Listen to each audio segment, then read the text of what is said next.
নমস্কার বন্ধুরা, মিনু ছোট রান্নাঘরে সকলকে জানাই স্বাগত। আজ চলে এসেছি, এই দেখুন, চাল কুমড়ো আর নারকেল নিয়ে। চাল কুমড়ো দিয়ে নারকেল দিয়ে একটা দারুণ স্বাদের রেসিপি বানাবো। তার জন্য নারকেলটাকে ভেঙে কুড়িয়ে নেব আর চাল কুমড়োটাকে কেটে নেব।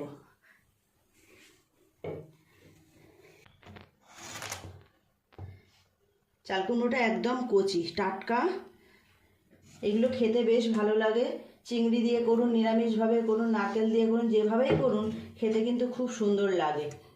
এটাকে আগে ছোট ছোট করে যেমনভাবে লাউ কাটে ওই রকমভাবেই কেটে নেব।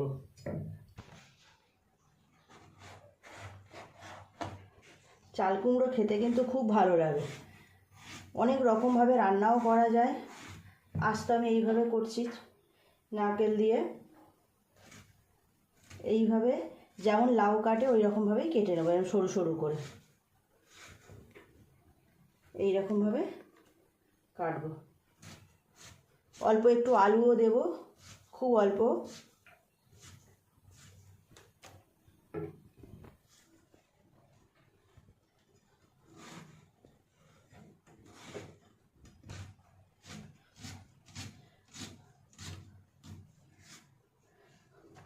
এইরকমভাবে সরু সরু করে চাল কুমড়োটা কেটে নেব।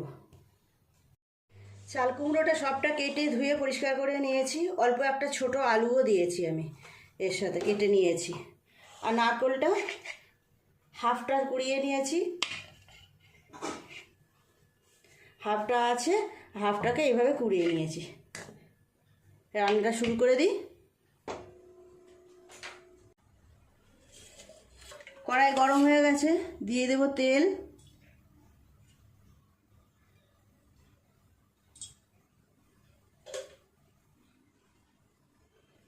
ফোড়নে দেব একটা শুকনো লঙ্কা, একটা তেজপাতা আর 1 চামচ জিরে।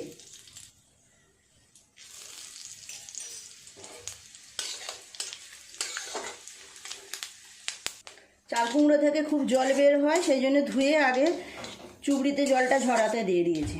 ফোড়নটা ভাজা হয়ে গেছে, দিয়ে দেব আদা বাটা।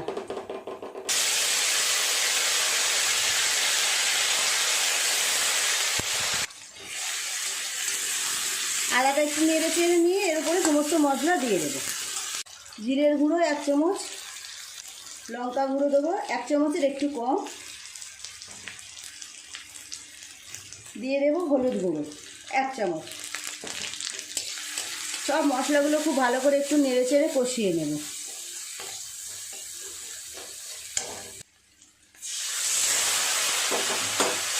অল্প একটু জল দিয়ে দিলাম, মশলাটা যাতে পুড়ে না যায়। দিয়ে দেব টমেটো কুচি।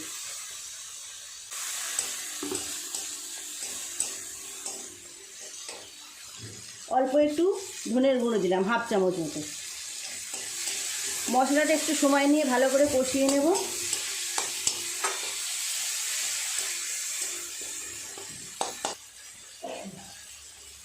দিয়ে দেব পরিমাণ মতো নুন, আরও অল্প একটু দেব।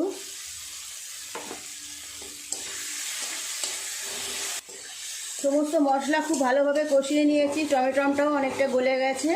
দিয়ে দেবো কেটে রাখা চাল কুমড়ো আর আলু।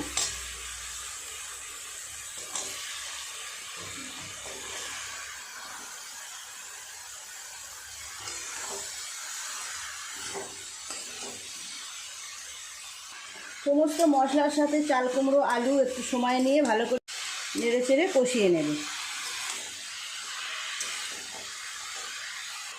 একটুখানি ঢাকা দিয়ে দেব, ঢাকা খুলে একটুখানি ঘেটে দেব। আপনারা যখন বাজার থেকে চাল কুমড়ো কিনবেন একটু দেখে কিনবেন। এই রকম কচি চাল কুমড়ো হলে খুব ভালো নরম হয়ে যাবে, রান্নার পরে খেতেও ভালো লাগে।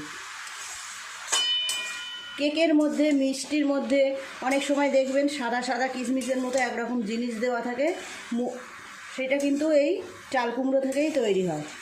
এইরকম কচি না, পাকা পাকা যে চাল কুমড়োগুলো দানা হয়ে যায়, সেই চাল কুমড়োর থেকেই ওইগুলো তৈরি করা হয়। কেমন জল বেরোচ্ছে দেখুন, আমি তো 1 ফোঁটাও জল দিইনি, এই জলেই সেদ্ধ হয়ে যাবে। আর একটু চাপা দিয়ে রাখবো। জল বেরোচ্ছে, এরকমভাবে চাপা দিলে খুব সুন্দর নরম হয়ে যাবে।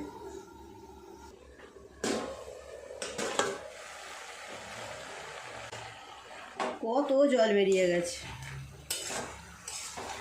আরও কমে যাবে জল বেরিয়ে বেরিয়ে। দিয়ে দেবো একটু চিনি। চাল কুমড়ো রান্না করতে গেলে চিনি দিতেই হয়। দিয়ে দেব 1 চামচ চিনি।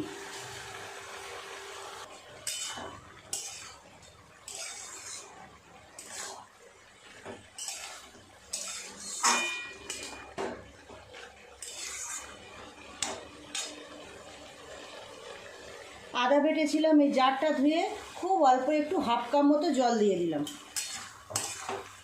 এবার চাপা দিয়ে দেব। জলটা না দিলে হতো, জারটা ধুয়ে দিলাম তাই অল্প একটু। ঢাকাটা খুলে এবার দেখব কেমন সেদ্ধ হলো।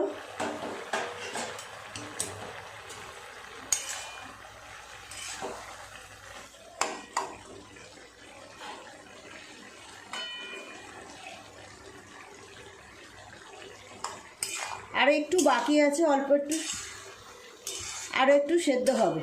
এই সময় দিয়ে দেব কুড়িয়ে রাখা নারকেল। এতটা নারকেল সব দেব না,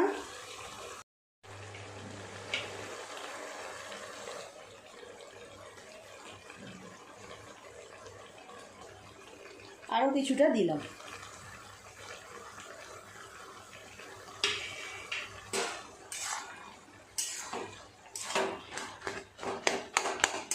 আপনারা একবার বাড়িতে এইভাবে বানিয়ে দেখবেন, নারকেল দিয়ে অপূর্ব টেস্ট হয়। এইভাবে একটু নেড়ে চেড়ে জলটা আর একটু শুকিয়ে গেলেই নামিয়ে নেব। তৈরি হয়ে যাবে নারকেল দিয়ে চাল কুমড়ো রান্না।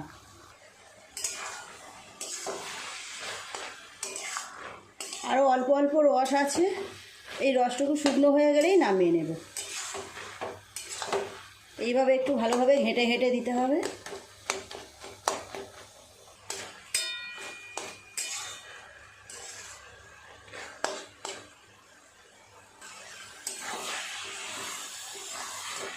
রসটা একদম টেনে গেছে,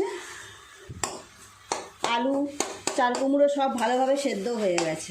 এবার নামিয়ে নেব।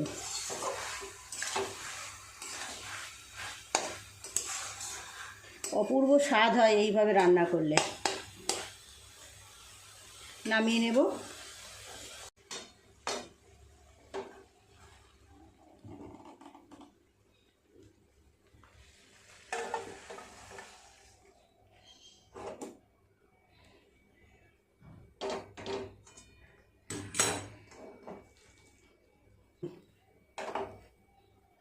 এখন দেখতে হয়েছে, দেখুন সুন্দর রং এসেছে, বেশ সুন্দর ঘাটা ঘাটা হয়েছে, খেতেও অপূর্ব সুন্দর হবে। চিংড়ি মাছ দিয়ে তো আমরা অনেক সময় বানিয়ে থাকি, তো একবার এইভাবে নারকেল দিয়ে বানিয়ে দেখবেন, দারুণ সুন্দর স্বাদ হয়। আজকে রেসিপিটা কেমন লাগলো কমেন্ট করে জানাবেন। প্লিজ বন্ধুরা, আজকে রেসিপিটা কেমন লাগলো কমেন্ট করে জানাবেন। ভালো লাগলে একটা লাইক করে দেবেন। আমার চ্যানেলটি সাবস্ক্রাইব করে পাশে বেল ঘন্টিটা ক্লিক করে দেবেন, তাহলে যখনই আমি এরকম নতুন কোনো ভিডিও আপলোড করব তার সাথে সাথে সবার আগে আপনার নোটিফিকেশনে পৌঁছে যাবে। সবাই খুব ভালো থাকবেন। দেখা হচ্ছে পরের দিন নতুন কোনো ভিডিওর সাথে। নমস্কার।